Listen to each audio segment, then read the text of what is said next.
In an open session, and before I begin, I'd like to read an announcement effective immediately. The Board of County Commissioners announced that Robert Slocum has resigned from employment with Washington County government.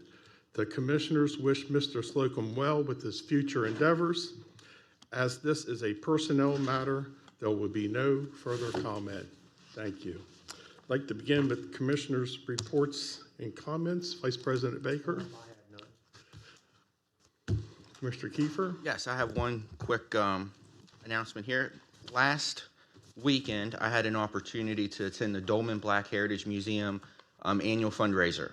And the county commissioners, each of us were recognized and received a very warm welcome. Although we weren't in attendance, we did each receive a plate, a token of their appreciation to us for the support of their museum and their endeavors and efforts. So I think I handed each commissioner their plate ahead of time so I wouldn't break it on camera in any way. So this is for us, and we should be proud of helping out such a fine group. So thank you for your efforts. Commissioner Wagner? Morning. The clock's not set yet, is it? No, someone didn't turn it up. But I got to attend two veteran. I did one at Marty ceremonies. I did one at Marty Snook Park. It was really good. Then I went up across the street here to the courthouse and did a wreath and attended that one. I tell you, it was real important to me. I'm a veteran, and it was real important to me to be at a couple of these. I only made two. I think Jeff made 4 or 5. Court made a couple. I'm not sure about Wayne and Terry. But, yeah, it was real important. So anyway, we got to, look out for our veterans. That'd be me too, veteran. But, I wanted to just talk briefly about morale. I've done a little experiment. I've been around the county for quite a while here this is my year's anniversary, by the way, pretty much, last week actually. But You get sworn in December. yeah, well, election, but December 4th will be my official year's anniversary.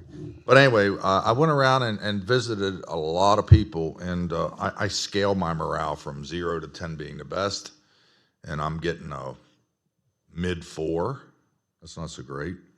So we're gonna, the commissioners, we've already talked, we're gonna start working on that and see if we can make a happy county.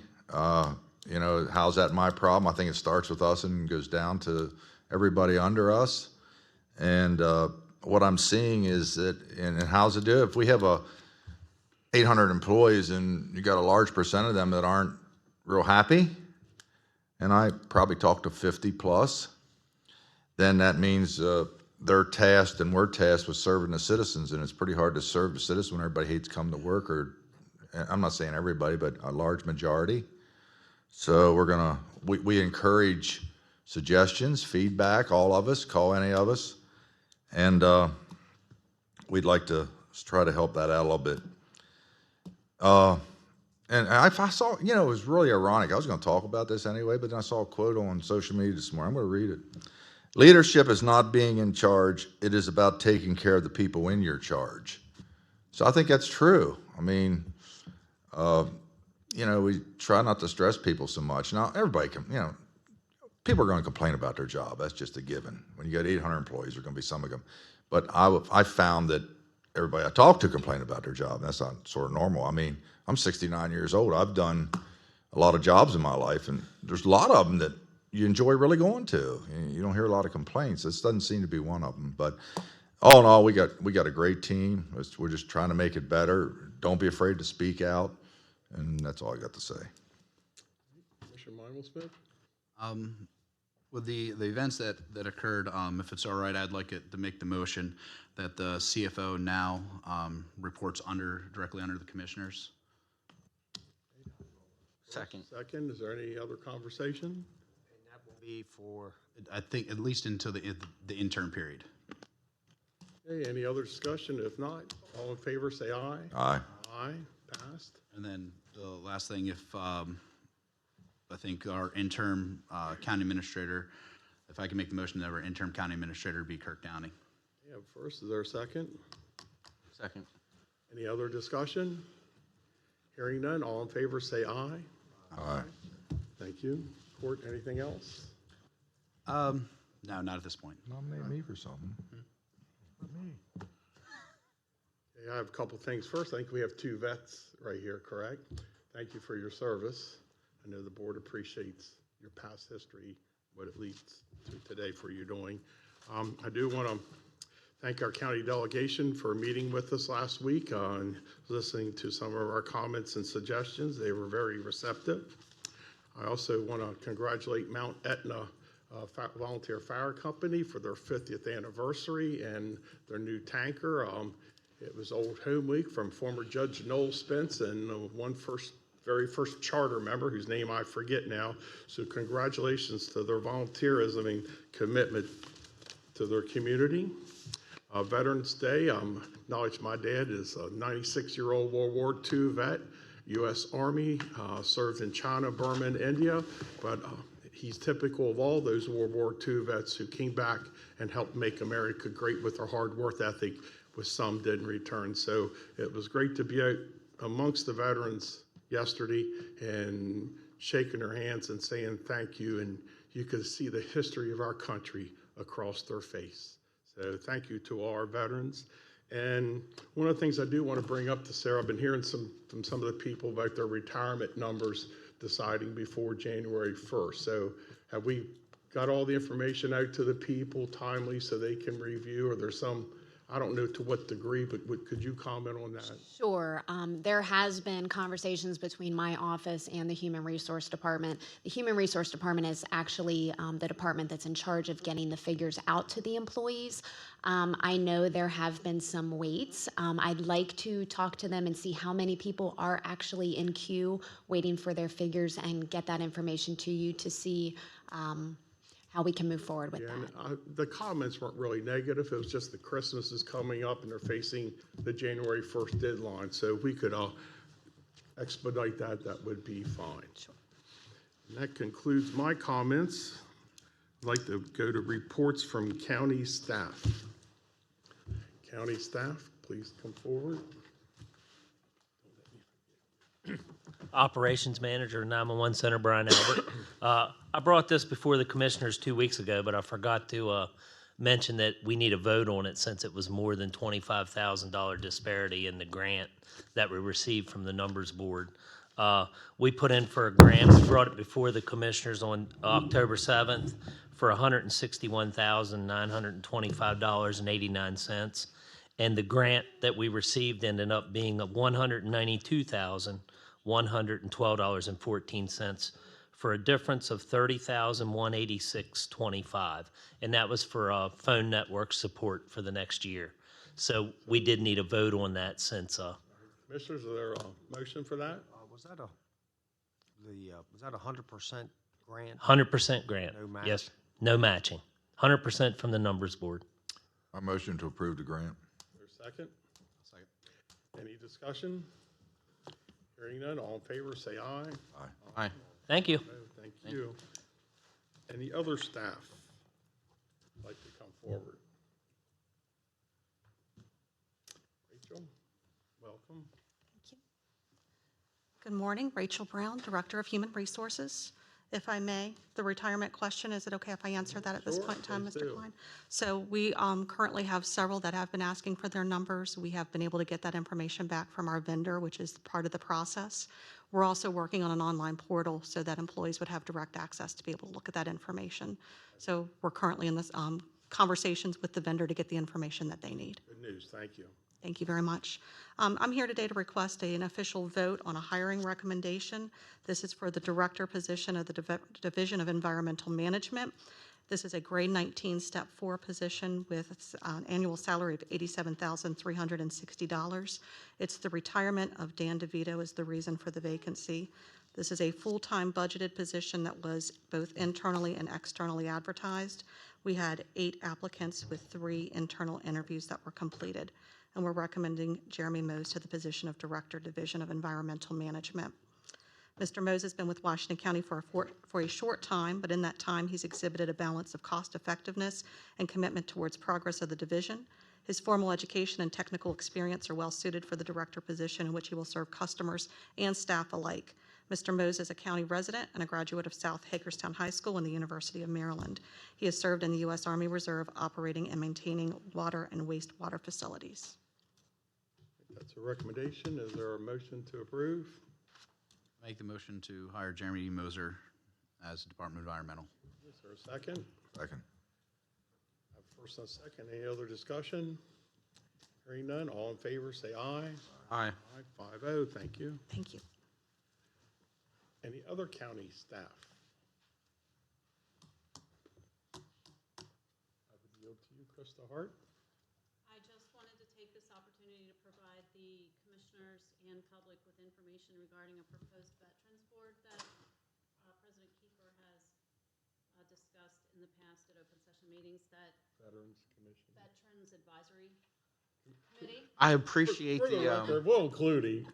I appreciate that promotion there, but Well, yeah, I kind of initiated, but we're all going to be a big part of this. So on this day, it's great to make this announcement. So thank you.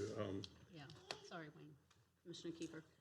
So we met with Teresa Spruill of the Maryland Department of Labor, Workforce Development. She's working with us on developing some bylaws and presenting the board to the commissioners for approval. There's 3 counties in Maryland that doesn't have a Veterans Advisory Commission, and it's the 3 westernmost counties, Washington, Allegheny, and Garrett. And the idea behind this is to put all these different interest groups together to best serve our veterans, from the homeless veterans to those who need medical knowledge, but to have all those people on our advisement. Our next step is we'll have a general meeting to get them up and running and see it. So it'll be similar to how we formed a diversity committee, and then the commissioners will formally vote to accept the board, correct? Correct. I want to thank Krista for all that hard work, making my rounds yesterday, telling many of the veterans about this. They all nodded their head, why hasn't this happened before? So thank everybody for a cumulative effort in getting this moving forward. Thank you. Is there any other reports from county staff? Seeing none, we'll go to citizens' participation. Front row usually goes first. Anybody? If not, Marty Brubaker's, come on forward, sir. Please introduce yourself and address. Morning. Martin Brubaker, 10925 Hartle Drive, Hagerstown. A week ago, I sent the commissioners, each commissioner, each member of the delegation, the governors, selected members of the governor's staff, 8 specific points of disagreement with the administrative judge's ruling on the Kiefer Funk Solar Array project. I won't reiterate all those points. I also sent several suggestions for pursuing these issues with the Public Service Commission. There's only 2 points I do want to emphasize. One, this project, as I said, and as is entered in evidence in the hearing, although you would not know it from the ruling, it rises 110 feet in elevation. That's the equivalent of a 10-story building, top of a ridge, one of the highest in the valley. It's 3 football fields long. It's in a designated visual corridor. If it can go here, everywhere in the rural area is definitely, suspect to this type of project. The second thing I wanted to say is, along with issues for pursuing this with the PSC, the citizens have pressed and pressed with the applicant, with the applicant's consultants, with the judge, with the PSC staff, as to how the electricity will get from the project to the grid. And in all the time it's been pending to this day, we have never received a specific answer. That was walked away from in the ruling. In fact, it was sort of a condescending approach, and they seem to assume that they're going to be able to run it down Kiefer Funk Road. When you talk to them informally, you control that. You have priority right. There is no utility right of way there now. So I just want to throw that out, that there's a matter called priority rights, and you need to take that under strong consideration should this project go forward. The project will go into effect, the ruling will go into effect on either November 13th or 14th, depending on which PSC document you read. According to the paper on Saturday, you all are discussing it. It was a matter you discussed with the delegation. I don't know where it stands. I want to thank you for your consideration. I want to thank you for working on it. I urge you to continue working on it. I know I talked to some of you over the summer, pursuing it at Mako and so forth, and there's certainly a wide variety of approaches. I do want to say that if you leave it with the Board of Appeals, then you need to write a very strong zoning text amendment so they have something to follow when they're ruling on it. If you read their ruling, they feel they're helpless in the Kiefer-Funk type of situation. So those are my suggestions, and again, I thank you for your consideration. Thank you, Thank Marty. Is there anyone else for citizens' participation? Please come forward. Second row, third row, fourth row.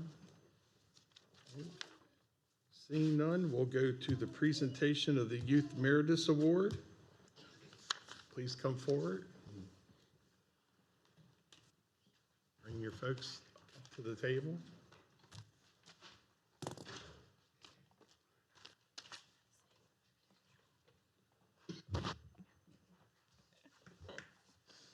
Good morning. Allison Hartshorn, Office of Grant Management. Joining me is Mike Piercy, is Director, Of the Washington County Department of Social Services. and Austin Miller down here to my right.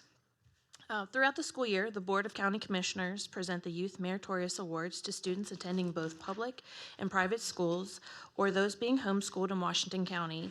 The following individual has been selected based on his scholastic achievement, leadership qualities, community service performed, or other positive contributions to his school and his community. This exceptional youth has consistently worked in distinguishing himself as a model student and a member of the county. It's my pleasure to present the following youth for recognition today. Austin Miller. Do you have any- So I did. I just wanted to thank the commissioners. Many times situations such as Austin end in embarrassment, poverty, crime, but because of your support as commissioners for the Washington County Family Center, you know, Austin and many of our young men and many of our young women have a promise of a brighter tomorrow. So I've known many of you personally, but I wanted to just personally say, as the director, thank you for supporting this program and lifting up these young people. Thank you. Thank you. We'll present an award.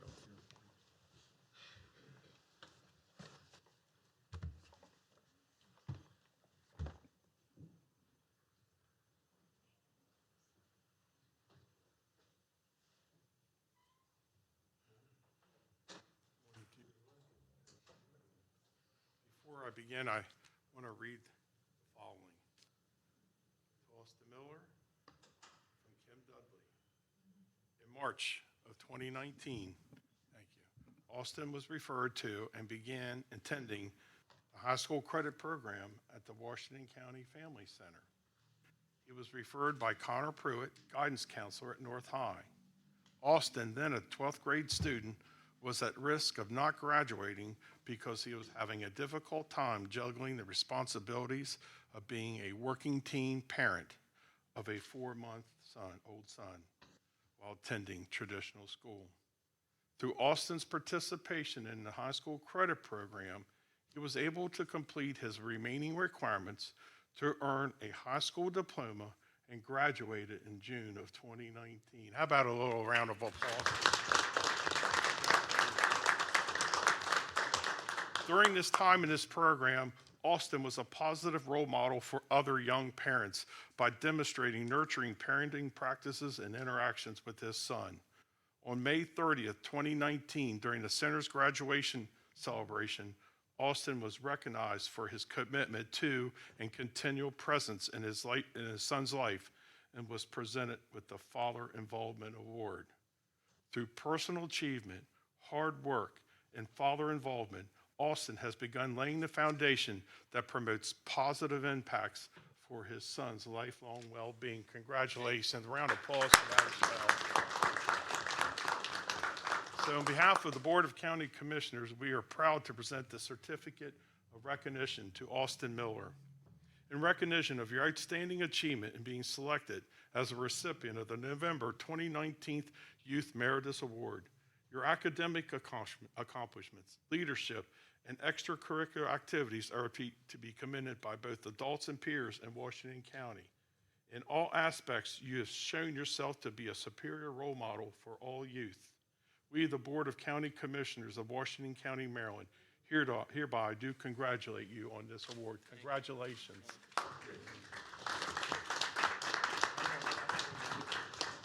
have a few other things. Thank you. We'd like to present you with our lapel pin. That's a portrait of George Washington, the founder of our country, whom our county, we claim, according to Tom Ryford, the first county ever to be named after our father of our country, the first president. And the 9 stars represent all 9 municipalities. And in short notice, we'll let you wear it, come in, maybe vote sometime. What do you think, guys? Plenty of opportunity. He's a Green Bay fan, Jeff. I see that Gio.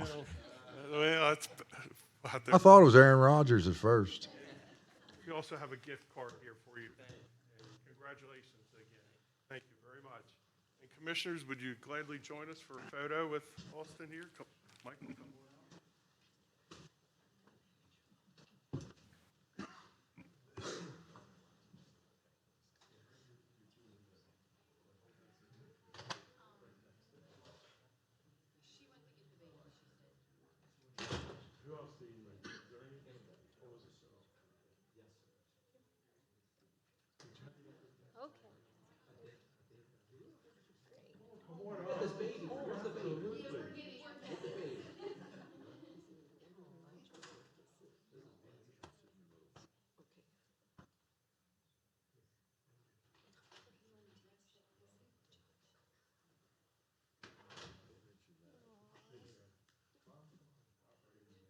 All right. Hi. Sorry, just gets the baby's attention. Where'd that come from? I know. Oh! Good job, thank you.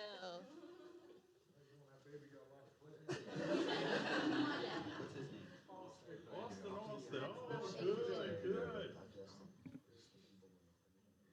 Oh, my.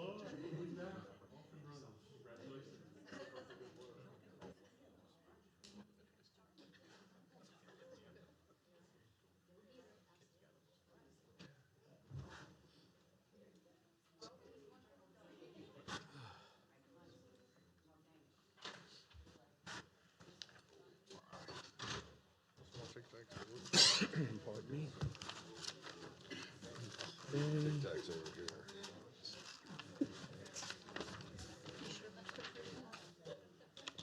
Whoa.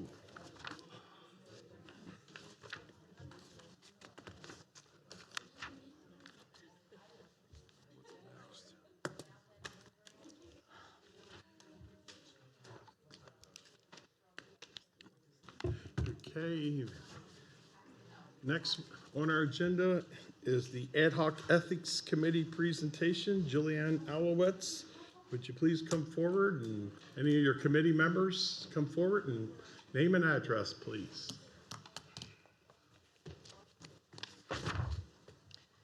Good morning, Commissioners. I'm Juliana Albowitz. I reside at 105 Eastview Drive, Hagerstown, Maryland, 21742.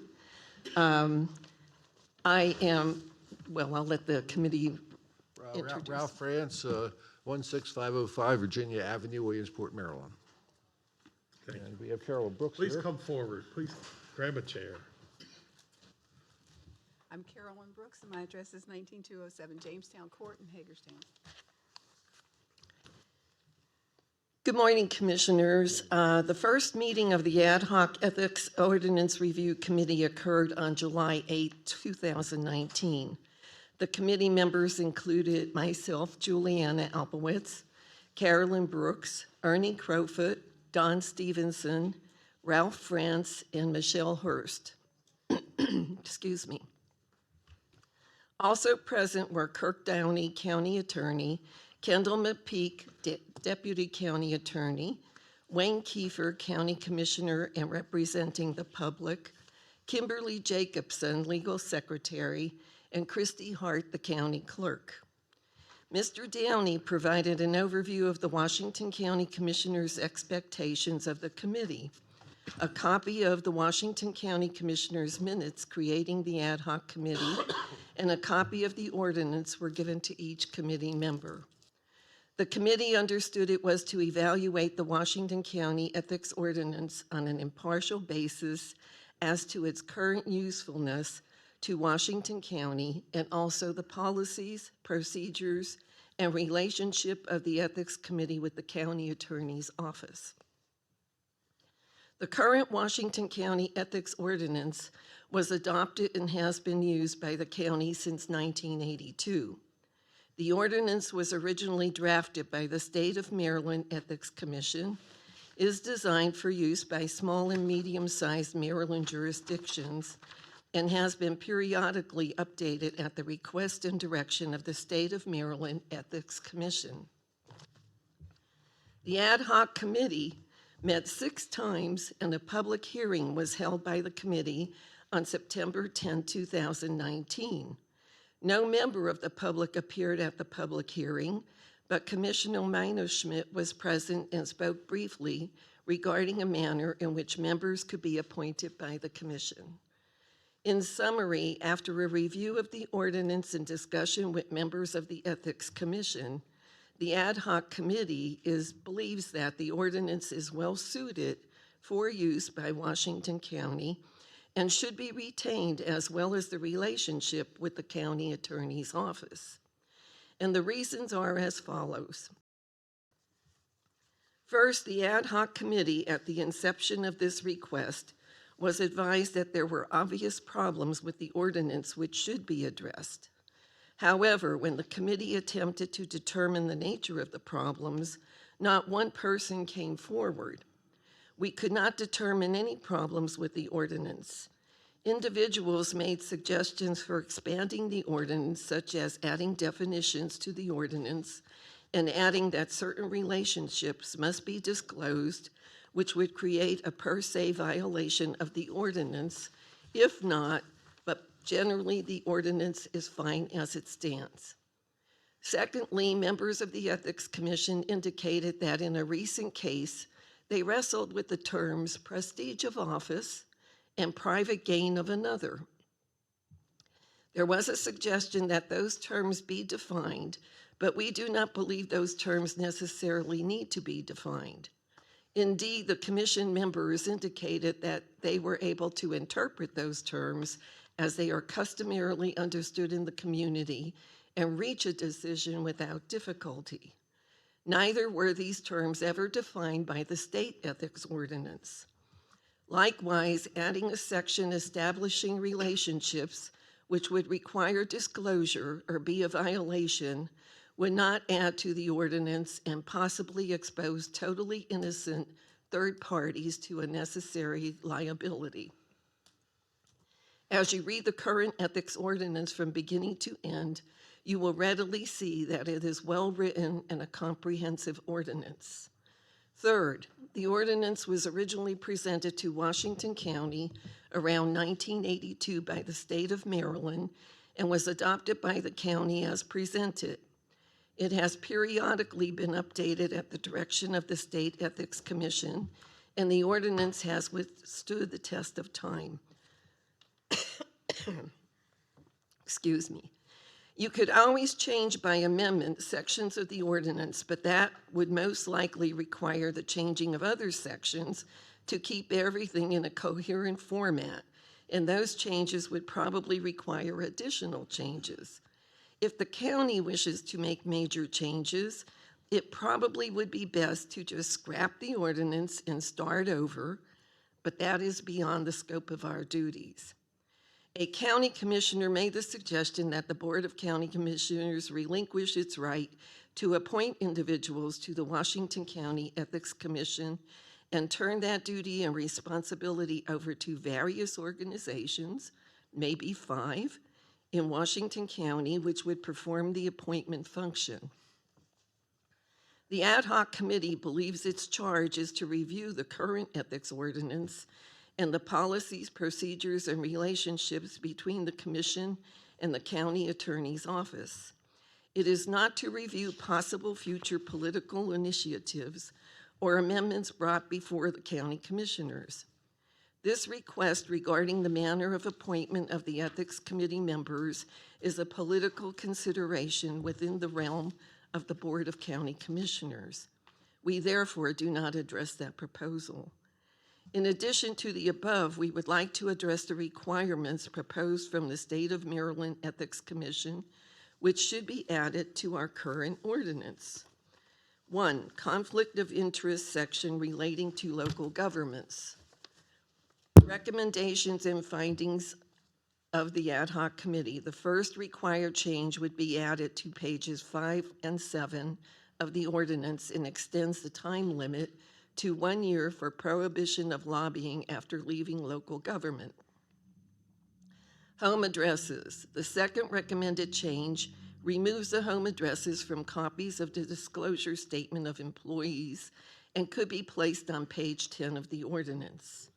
Number 3, lobbying provisions. The 2 required provisions for lobbying could be placed on page 17 of the ethics ordinance. They prohibit a lobbyist from working for the county on something he or she worked on as an employee for 1 year. It also requires new employees to disclose the employer of the spouse if the spouse is a registered lobbyist. 4, prestige of office provision. These 3 provisions are not mandatory but are recommended. It adds 3 situations which constitute violation of the prestige of office provision and could be included on page 17 of the ordinance. The recommended amendments by the State Ethics Commission do not conflict with our earlier recommendation declining to specifically define this term. A, influencing the award of a local contract to a specific person. B, initiating a solicitation for a person to retain the compensated services for a particular lobbyist or firm. C, using public resources or title to solicit a political contribution regulated in accordance with the election law of the Maryland Code. 5, changes to Schedule F of the disclosures form and internet access. We do not believe this relevant to county governments. However, counties have the right to mandate disclosures be placed on the web. 6, disclosure requirements for lobbyists. Codifies the requirement that certain lobbyists who are disqualified for any reason from participating in a specific matter file a statement of recusal. This would be added to pages 17 or 18. We believe the suggested amendments required by the State Ethics Commission be drafted by the county attorney and presented to the State Ethics Commission for approval and then be adopted by the county commissioners.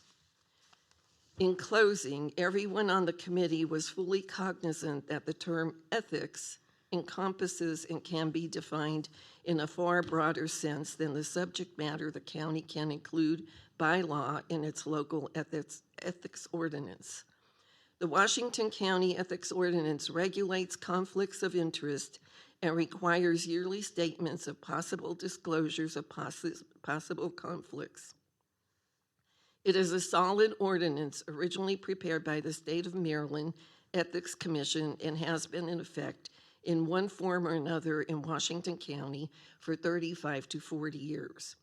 We believe it achieves a balance of requiring sufficient disclosures without being unduly burdensome on the personnel it regulates, and that it clearly establishes an ethical framework for county government. In closing, I would like to thank the committee members. I apologize for the ones who are not here today. Everyone had a valid reason. I would like the committee to add something to the statement. Would you like to say something? No. Go ahead. Hearing no She more, said it all. the board appreciates your efforts and work on this commission. Thank you. Can I say a few comments, if I may? Do you want to say something? He said no. Pardon me? Oh, no. I just said I didn't have anything further to add. This really includes everything. This was unanimous by everybody on the committee. Please go ahead. Just a few comments. First of all, although there wasn't much or any public participation at your meeting, I certainly don't think this was an exercise that didn't need to be done. This was something I think during the election, every commissioner was approached about this subject of greater ethics in county government. I appreciate the time you spent on this. I joined you just for some of your meetings. I know you had many more meetings and discussions. I think everyone who served on the committee, just you three, for an example, Judge France, your experience in legal background brought so much information to the discussion. Juliana, your experience at municipal government, because keep in mind many of our municipalities also use the county's ethics ordinance, and your role in federal government as well was very helpful. And Carolyn, your involvement with character counts in particular, teaching good character and ethics to our young children, I think brought a lot to the discussion as well. So although it doesn't seem like we're making any changes, I think a periodic review every several years is certainly warranted on this topic. So thank you. Thank you. Thank you, folks. Thank you. Very much. Do you have you want a copy of this? Yes, we would, please. Thank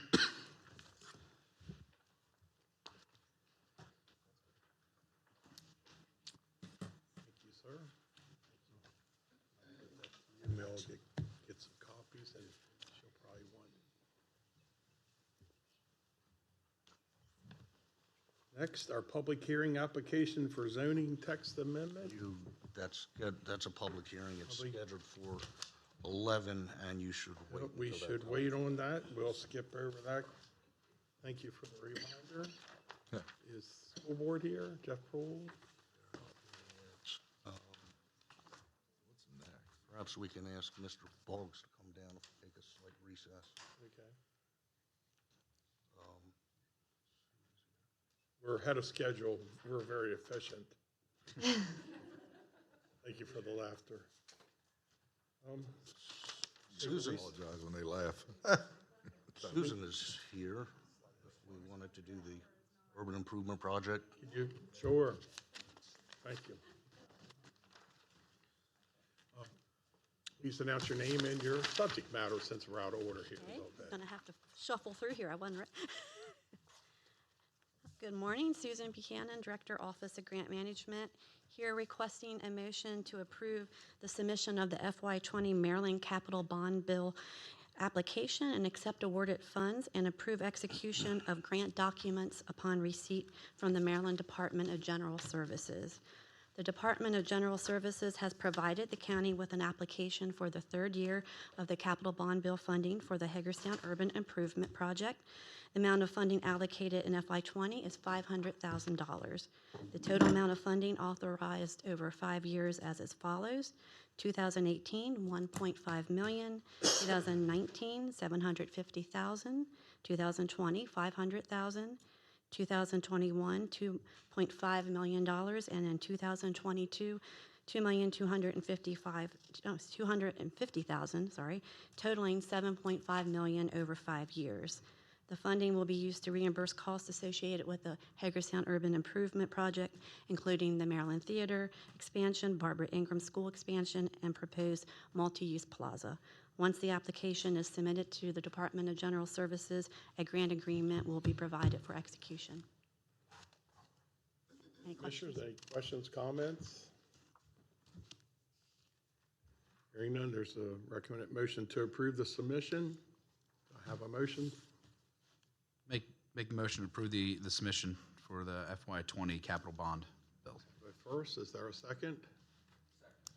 First and a second. Any further discussion? How's that money, did you ever how that money was broken down, state, county?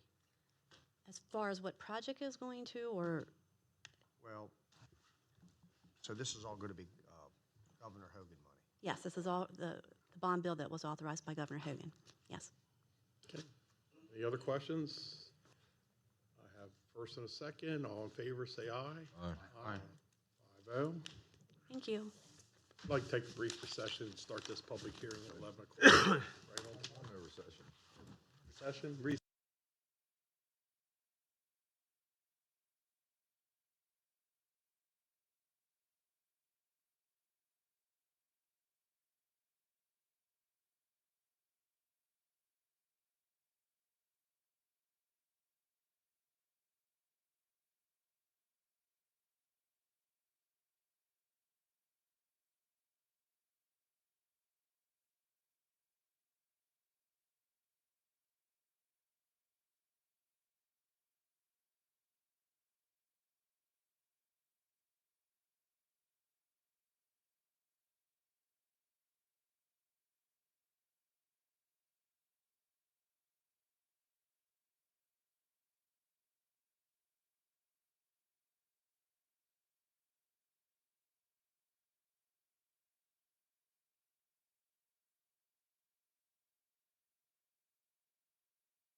No vote for this one? Okay. All right, welcome back. Our next up is public hearing application for zoning text amendment RZ-19-005. Jill Baker, please come forward, introduce yourself and the matter. No vote on this one. Good morning, Commissioners. Jill Baker, Deputy Director of Washington County Planning and Zoning. Presented this morning is a text amendment to the zoning ordinance regarding alcohol production facilities. Currently, the zoning ordinance addresses these types of uses specifically as wineries and breweries. Over the last several years, the Maryland General Assembly has passed legislation expanding these types of manufacturing licenses to include uses such as pub breweries, microbreweries, and distilleries. County staff has been approached by several property and business owners interested in pursuing these new types of licenses and have asked us to update our zoning language to incorporate these uses. Over the last several months, staff and Planning Commission members have been working with people and organizations promoting these types of uses. The culmination of this collaborative effort is the consolidated and streamlined definitions and use proposals being presented here to you today. In your agenda packets, you will find the proposed text amendments in two different colors. One color, at least on my page, is in blue, but Word has this funny way of changing things without letting you know or why. But mine is in blue, and it's the original amendments presented to the Planning Commission at their public meeting held on August 5th of this year. The amendments show the elimination of the existing zoning text regarding wineries and breweries, and the inclusion of new definitions and use districts for alcohol production facilities. You will notice that we did retain a differentiation between those facilities, between farm-based and those that are not. These amendments propose alcohol production facilities be permitted in the rural business, business general, industrial restricted, and industrial general districts as special exception uses. Permitted in those districts, and then as special exception uses in the agriculture, rural, environmental conservation, preservation, rural business, and business local districts. Farm-based facilities would be permitted in the agriculture, rural, environmental conservation, preservation, and rural business districts, while being a special exception in the rural village. The second set of amendments, they show up in red on mine, but they are labeled as the Planning Commission's recommendations after public hearing. These changes reflect recommendations made by the Planning Commission based upon comments received during that public meeting. These recommendations include allowing alcohol production facilities in residential districts as special exception uses. In support of this rezoning case, you will find copies of the staff report and analysis, the Planning Commission meeting minutes, Planning Commission's recommendations, and copies of written comments received to date. I'd like to add one piece of information that we received this week, written testimony from Mr. Kevin Addix, who represents Grow and Fortify. I believe the commissioners received that email, I believe yesterday, so you should have that. As a reminder, we are here today to take public comment, so you may either, after the hearing closes, choose to either approve or deny the request, or you could deliberate at a later date on this request. This concludes staff's presentation. I'd be happy to answer questions unless you want to go directly to staff or public comment. I could make just one statement that being I'm on the Planning Commission, and I didn't vote on anything at this point, but because I knew it was going to be here, but I can tell you there was a lot of thought put into it. We heard a lot of public, we put a lot of thought into it, and the Planning Commission, after they've sent it back several times, I highly recommend the changes, and the Planning Commission does recommend this be accepted, so that's all I'll say. Thank you. Is there anyone, pardon me? Anyone wishes to make a public comment, please come forward, state your name and address. Thank you.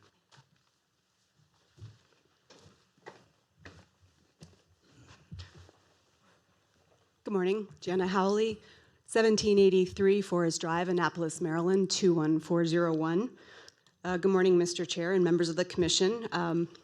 My name is Jana Howley, and I'm with Grow and Fortify, and we represent the Brewers Association of Maryland, the Maryland Distillers Guild, and the Maryland Wineries Association. We appreciate the opportunity to support the expansion of craft beverage businesses in Washington County through RZ 19005. With more than 100 licensed breweries, more than 90 wineries, and more than 30 distilleries in our state, the craft beverage business is quickly expanding across Maryland. Washington County is home to several of them, and there are in-planning businesses who are very excited to get started with the expansion of the zones in which they can establish their businesses. These beer, wine, cider, mead, and spirits producers are all small business entrepreneurs who want to create products and environments that complement and support the local community, and they embody Maryland's stated goal of being open for business. Both on and off-farm based craft beverage producers have a commitment to local ingredients, either growing them or sourcing them from neighboring farms.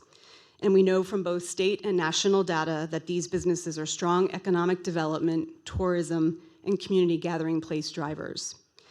We ask your consideration for one update to the current language. In both the alcohol production facility and farm-based alcohol production facility, change the language in the last sentence of each from produced on site to produced by the licensee. The reason for the update is small but important. Both federal and state regulations permit a licensee to work with another licensed brewery, winery, or distillery to make some of its product. This is an important option during the early phases of a craft beverage business when a licensee has demand that might outpace its supply, or when scaling up and production has temporarily outgrown the existing equipment. These practices, known as contract brewing or alternating proprietorship, are extremely common across the country and provide some needed flexibility to these businesses. We thank you for consideration of our recommendation, and we appreciate that Washington County planning staff have developed a model definition that has the flexibility to support this industry for a long time to come. Thank you again. Good morning, County Commissioners. This is Selena Wilkes with Elmwood Farm Bed and Breakfast, 16311 Kendall Road, Williamsport, Maryland. I am here today in support of this alcohol producing facilities here in Washington County. I am an entrepreneur looking very thorough into this potential. This is excellent for Washington County small business and agritourism, like myself in my area. Because sitting on a farm like I have, this would be a special exception case. But this amendment today will allow that ability for some of our rural farms to proceed further and have an impact on our local tourism with the historical sites that we have around to offer. So I encourage you to look at this amendment closely and to bring forth new healthy economy to the county. Thank you. Good morning, Commissioners. My name is Nathan Kraft, and my address is 5513 Mount Carmel Church Road, Keedysville, Maryland. I also want to encourage the changes for our zoning. So my family and I was in the Navy for 10 years, and we moved to Washington County to be close to family, and we purchased a 42-acre farm that we're calling Pathfinder Farm, and we begun growing the ingredients for farm distillery, barley, and yesterday on Veterans Day, we harvested all of the corn that I would like to use for production of craft spirits when the zoning and permitting is completed. And I've also applied for a federal license and received word this morning that it has been approved. So I'm excited about that. And but for small family farms, there's not a real easy way to make a living on 42 acres unless you do some kind of value-added agriculture. And I think by allowing farm brewing, farm distilling, and farm wineries, that'll be good for the county, for agritourism, and creating jobs for us. And I feel that consumer preferences are like more drawn to going somewhere and experiencing something like in agritourism. So I encourage you to accept the changes. And also for my case, being a small startup, I have some equipment purchased, but I do like the idea of this added flexibility that Mr. Addix and Ms. Howley have recommended for that small change, to give producers that kind of flexibility so that we can grow our businesses. So thank you very much for your time, Commissioners. Is Jill, yeah, I wanted to ask something. Jill's not here, maybe Steve. Oh, yes, she is. You were hiding. You know, I thought on that Article 28A definitions that we talked about changing that. We discussed that. Did it not make it in, or can you refresh my memory on that? I don't think we really gave it the full discussion, so Right. it wasn't added in. I will say that